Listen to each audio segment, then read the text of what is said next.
Jean-Pierre avait mis pour les frais 11 pour. Ah non, les poires au lait, non. Je me suis abstenue sur les poires au lait. Je me suis abstenue sur les deux, c'est sûr. Ah, pas sur les deux. Je me suis Ça, abstenue. je peux te certifier que tu t'es pas Ah, sur si. les deux. Ah, ben je peux te dire que je me suis abstenue. Ouais, bon, on va pas refaire le Voilà. conseil d'avant. Moi, je me suis abstenue. Pourquoi pas sur l'un et pas sur l'autre? En tout cas, voilà. Hein. Et le mieux, c'est de récapituler, comme ça, c'est clair pour tout le monde. On va faire les modifications qui s'imposent. J'ai marqué, on va faire les modifications et on fera signer le compte rendu la prochaine fois. Cette fois-ci, on va être très vigilant. Voilà, et alors pourquoi justement la date du 16 août alors que c'est le 8 septembre? C'est Jean-Pierre, on t'a expliqué, c'est un problème de secrétariat entre les vacances qui ont été faites et la surcharge de travail qui est arrivée à Ginette pour X raisons qui ont fait qu'il y a eu une surcharge. Mais quand on signe un document, on le signe à la date du jour. Non, c'est pas vrai. Quand on signe un document, on le signe à la date du jour, c'est tout. Non, le document. Tu peux pas signer le 8 septembre. Ça m'arrive de signer des documents à la mairie qui ont été rédigés et qui m'attendent. Je les signe, ils sont rédigés. On va pas les refaire parce que j'ai pris 3 jours pour les signer. En tout cas, là, je suis venue hier et là, je peux le dire et c'était pas oui, fait. Je suis d'accord. Voilà, donc le 8 septembre. Il était prêt, il n'était pas tapé. Parce que quand il on n'était signe. pas tapé. Et puis, je ne vois pas en quoi ça change. Ah, c'est important. Parce qu'à ce moment-là, n'importe quel faux document, mais on antidate. On ne fait pas de et puis c'est tout. Intention. Non, je ne dis pas que. Voilà, mais je dis qu'à ce moment-là, tout est possible. On antidate et puis on signe. On rectifiera les votes. Nous allons commencer le conseil municipal en rajoutant des points. Alors, il y a un devis qui nous est arrivé à la suite de la dernière réunion du 3 septembre. C'est un devis pour le lotissement qui est le prolongement du réseau d'eau pluviale, qui a été vu avec le maître d'œuvre et les entreprises. Hier soir, avec Fabrice, on a parlé de la location de la salle de la mairie, parce qu'on a des demandes que je vais vous transmettre et qu'on ne peut pas toujours la prêter. Elle est très demandée. C'est depuis la rentrée, on a je ne sais plus combien de demandes. On a l'INSEE qui nous l'a demandé. Il y a l'académie. Il y a, pour faire une VAE, on nous l'a demandé. Bon, ça ne sera qu'une salle de commission, 3 personnes, mais on nous a demandé. Depuis que la salle a été faite, ça se sait. Bon, il y a eu un article et elle est très demandée. Je pense que ça serait dommage de passer à côté de ça. Et on en a parlé hier soir avec Fabrice, on s'est posé la question, je lui ai fait la liste des demandes et on va revoir ça ce soir. C'est pour ça que c'est mis à l'ordre du jour. Et la révision des loyers de Madame Guyot qui a été oubliée dans la rédaction de la convocation. Voilà ces 3 points que je vous demande d'accepter. Qui est contre? Qui s'abstient? C'est bon. Alors, ce qui fait qu'il y a toujours 3 votes supplémentaires de par les 3 procurations. Alors, 1, 2, 3, 4, 5, 6, 7, 8, 9. 9 plus 3, 11. 9 et 3, 12. 9 et 3, 12. 9, excuse-moi.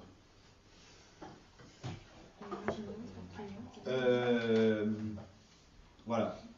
Alors, on va prendre l'ordre du jour, la location de la MTL.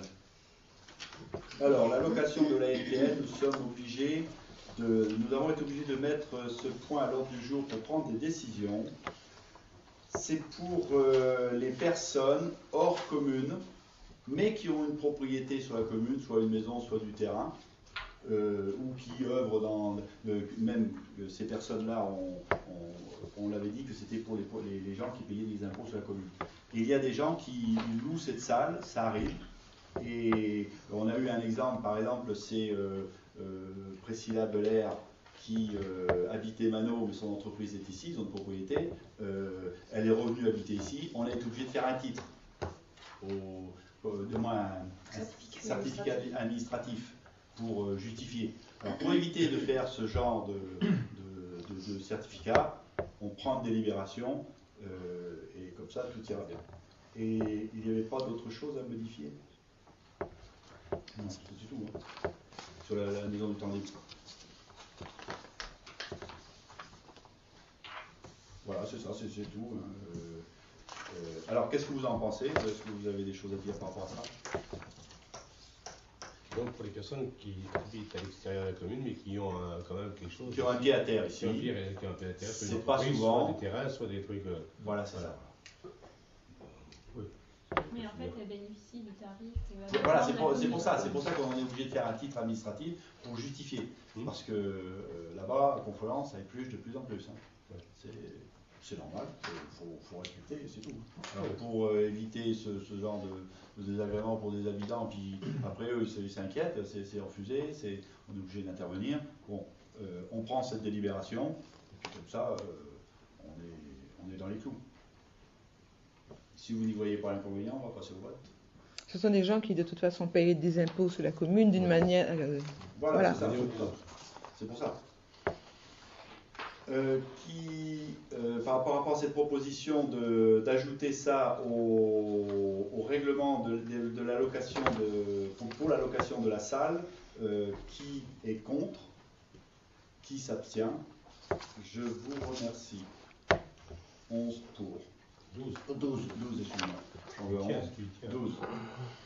Le point numéro 2, mode de calcul chauffage des logements communaux.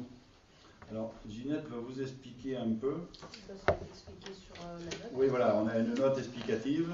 C'est de faire une répartition par rapport à l'abonnement que l'on paye pour la bonbonne de gaz sur les trois locataires, à savoir qu'il y en a un qui est pris en charge par la commune. C'est le Paradis de l'Âge d'Or. Et après, les deux autres parts qui sont égales chacune à un tiers, c'est M. Duport-Denis lorsqu'il était locataire et M. Jadot, Pierre, qui est toujours locataire. Voilà. Et après, la consommation, alors vous avez un calcul qui vous dit le détendeur est arrêt à 37 grammes, dont 1 mètre cube de gaz représente 2 kg. Le prix du gaz à la tonne est de 1617,90 € TTC. Ça, c'est un modèle, hein, en fait. Hein, oui, c'est un modèle. Voilà. Le prix varie. Voilà la base de calcul qui nous amène à faire le calcul de 140 mètres cubes multiplié par 2, multiplié par le prix à la tonne, c'est-à-dire 61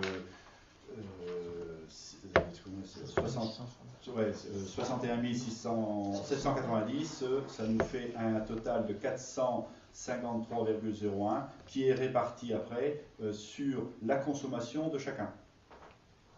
C'est ça? Voilà, c'est ça. Oui. Ça, d'accord. Parce qu'en fait, pour connaître la consommation de chacun, donc on a une indication de compteur parce qu'ils ont chacun un compteur. Donc les cantonniers vont relever le compteur. Généralement, ils le relèvent fin juin et fin décembre, et puis voilà. On fait la différence. Alors, pour toujours régulariser notre situation avec la trésorerie, il nous demande de prendre une délibération pour entériner ce mode de calcul.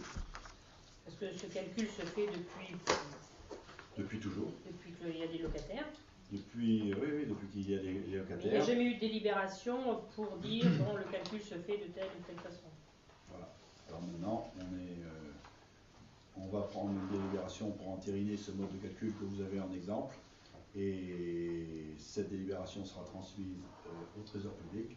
Et après, tous les titres que l'on émettra pour encaisser le gaz facturé aux locataires n'aura plus besoin de faire l'objet de titres administratifs.